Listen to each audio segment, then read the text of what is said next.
Hello, my lovely English learners. Welcome back to Miss Simple English. I'm Eva, and I am currently vibrating with excitement because today we are tackling the big boss of language learning. The big boss? Is it the present perfect tense? Because that guy's a jerk. No, Adam, it's fear, that frozen tongue feeling when you want to speak English, but your brain says, nope, let's just stay home and eat snacks instead. Ah, the language ghost. I know him well. He visited me when I tried to order a croissant in Paris and ended up pointing at a napkin and crying. Exactly. Today, we're going to help you kick that ghost out.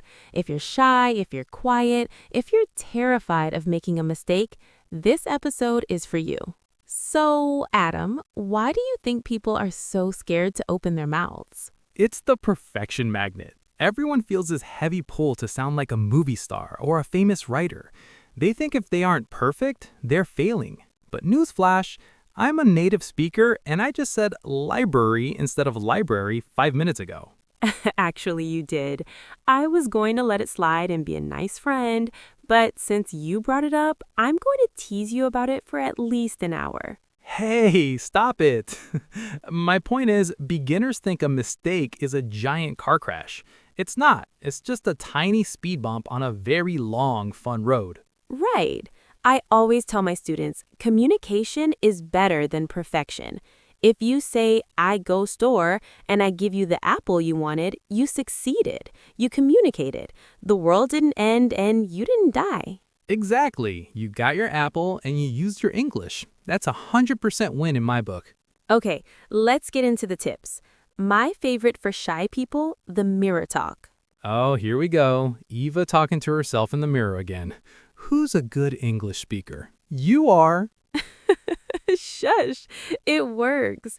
If you're too shy to talk to a human, talk to your cat, talk to your toaster, describe your breakfast in English. Dear toaster, you have toasted this bread perfectly. The golden brown hue is exquisite. Like that? Exactly.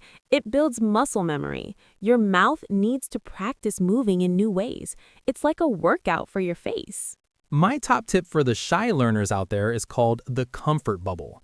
You don't need to walk onto a stage and give a huge speech to 100 people on your first day. I agree. That sounds like a nightmare. So, how do we build this comfort bubble? Start with a scripted moment. My favorite is ordering a coffee. It's the same every time. You say hello, you say 1 medium latte please, and you say thank you. That's a great predictable situation. But what if the barista, the person making the coffee, asks a surprise question like, do you want a receipt? Or is that for here or to go? Don't panic. Just use the puppy move. Tilt your head, give a kind smile, and say, sorry, can you repeat that slowly? The puppy move. I love it. It works because people are generally nice. If they see you're trying, they will help you finish the conversation. Exactly. Once you win the coffee battle, your comfort bubble gets bigger. Tomorrow, maybe you order a sandwich. The day after, you ask for the time. You're building a foundation of success. All right, Adam, let's reveal my absolute secret weapon for building confidence: shadowing. Shadowing? That sounds like something a detective does in a movie. Do I need a trench coat and a magnifying glass? No detective gear needed. It's actually very simple. You just listen to a video, like this one, and you try to repeat the words exactly as we say them simultaneously. So I'm basically being a copycat? If you speak, I speak at the same time? Exactly. You don't have to worry about grammar or vocabulary because the words are already there. You just focus on the melody and the speed. It's like singing along to your favorite song. Oh, I see. So if I say, Adam is the most handsome and talented host on YouTube, Then the listener would say, Adam is the most handsome and talented host on YouTube. See? It helps them practice the flow of English, even if the sentence is a total lie. ouch, my heart. But seriously, it really helps your mouth muscles get used to the English shape, right? 100%. It stops you from overthinking. You just listen, mimic, and flow. It's the fastest way to stop sounding like a textbook and start sounding like a real person. Adam, let's flip the script on making mistakes. Most people treat a wrong word like a scary monster under the bed, but I think we should throw a party for them. A party for mistakes? Hooray! I said she drank instead of she drinks. Someone bring the balloons. Is that what we're doing now? Why not? If your English is perfect, it means you're playing it safe. You aren't expanding your horizons. I actually tell my students to collect mistakes like Pokemon cards. If you get 10 today, you're winning. I love that. It's like experimenting. Think about it. When I first started hiking, I got lost in the woods constantly. I didn't quit hiking, I just realized I'm really good at discovering scenic detours. Exactly. Every time you mess up a verb, your brain is actually rewiring itself to get it right next time. It's not a failure, it's just a data point for your success. You know, Adam, a lot of the panic comes from the clock. Many learners feel like they're in a race and have to respond in half a second. Exactly. They try to speak at 100 miles per hour, like a high-speed train. But when you go too fast, you crash into the grammar wall. A grammar wall? That sounds painful. My advice, embrace the silence. It is perfectly okay to stop for 3 seconds to build your sentence. I do that in English every day. When someone asks me a deep question, I stop and look at the ceiling for a moment. It doesn't look like I'm struggling. It looks like I'm thinking deeply. Right. It's about pacing. If you slow down your tempo, your brain has time to catch up with your mouth. It makes you sound much more calm and in control. hmm It turns a scary interrogation into a relaxed conversation. Just take a breath, count to 2, and then speak. You aren't a robot. You don't need an instant enter key. Adam, let's play a game. If I walk up to you and say, tomorrow, airport, me, help, what do you do? Well, first, I'd wonder why you're talking like a movie robot. But honestly, I'd grab my car keys. I know exactly what you need. You need a ride to the airport tomorrow. Exactly. My grammar was terrible. No full sentences, no fancy verbs. But did I succeed? Yes, because you understood my intent. This is what I keep telling people. When you're a beginner, you aren't trying to win a poetry prize. You're trying to share information. If I get the information, the mission is accomplished. Right. Think of grammar like the gift wrap on a present. The message is the actual gift inside. Even if the paper is a bit messy or torn, I still want the gift. Unless the gift is a spider.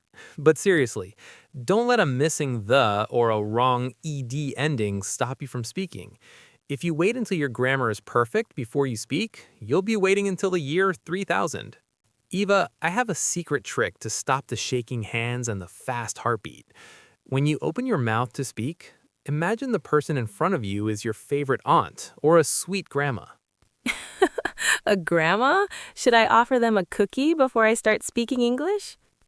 Maybe, but the real reason is that grandmas are the best listeners. They don't care if you use the wrong word, they just want to hear your voice and see you smile. They aren't judging you.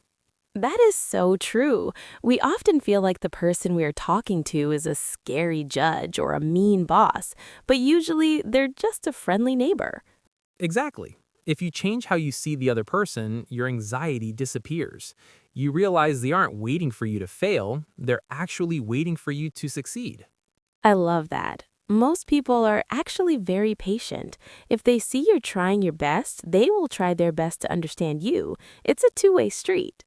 Adam, I think some people wait for a magic moment where they suddenly wake up and speak perfect English. But confidence doesn't work like that. It's not a giant jump, it's a lot of tiny baby steps. I call those micro goals. Instead of trying to give a speech, just try to survive one small moment. Today, I will say good morning to my neighbor. Tomorrow, I will ask the shopkeeper, how much is this apple? Exactly. Those small wins add up. My favorite rule is consistency is king. It's much better to speak for 5 minutes every single day than to study for 5 hours once a month and then forget everything. It's like brushing your teeth. You don't brush your teeth for 6 hours on a Sunday and skip the rest of the week, right? Well, I hope you don't. Gross, Adam. But you're right. If you do a little bit every day, your brain stays warm. You don't give the fear enough time to grow back.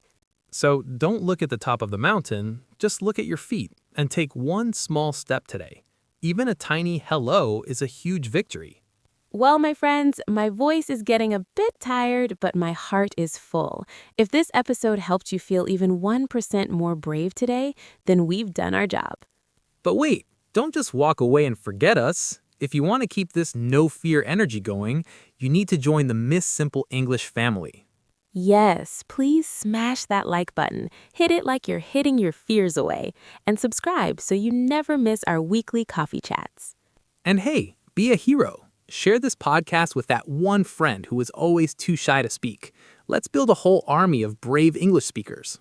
Leave a comment below and tell us what is one micro goal you have for this week. We read every single one.